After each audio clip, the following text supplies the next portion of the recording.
ఏవండోయ్ పోయిన వారం చిలుకూరు గుడికి వెళ్ళాను కదా! అక్కడ నాకు దర్శనం తర్వాత ఎంతో ఇష్టమైన థింగ్ ఏంటంటే, మన దేశీ ఫ్రూట్స్ అండి బాబు. ఎన్ని వెరైటీ ఆఫ్ ఫ్రూట్స్ అమ్ముతూ ఉంటారంటే, ఖచ్చితంగా ఏదో ఒకటి కొనడం నాకు అలవాటు. ఇలా మిలమిల మెరిసిపోతూ చెర్రీస్ కనిపించాయి.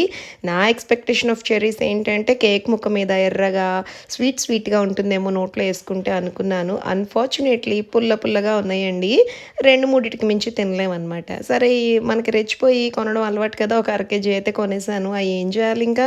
ఇంక తినకపోతే మా అమ్మ ఊరుకునే రకం గాదు. ఇలా గాదని జెప్పి ఏదన్నా రెసిపీ చేద్దామని ఓపెన్ జేస్తే ఒక్క తెలుగు వీడియో కూడా దొరకలేదండి. ఫైనల్లీ ఒక ఇంగ్లీష్ ఛానల్‌లో నుండి చెర్రీ జామ్ ఎలా చేయాలో తెలుసుకుని ఇందాక మీరు చూసారు కదా! అష్టకష్టాలు పడి లోపలున్న గింజ తీశానండి. ఒక గంట పట్టింది. తర్వాత పైనున్న పల్పంతా కూడా పొయ్యి మీద పెట్టి సరిపడా పంచదార వేసుకుని, ఒక లెక్కంటూ ఏమీ లేదండోయ్! సరిపడా చూసుకొని వేసుకోవడమే. చక్కగా సగం ఉడికిన తర్వాత ఇలాంటి మ్యాషర్‌తో మెత్తగా మెదిపి, తర్వాత చల్లారబెట్టుకుని మిక్సీ కొడితే ఉంది గురూ సూపర్‌గా ఉంది టేస్ట్.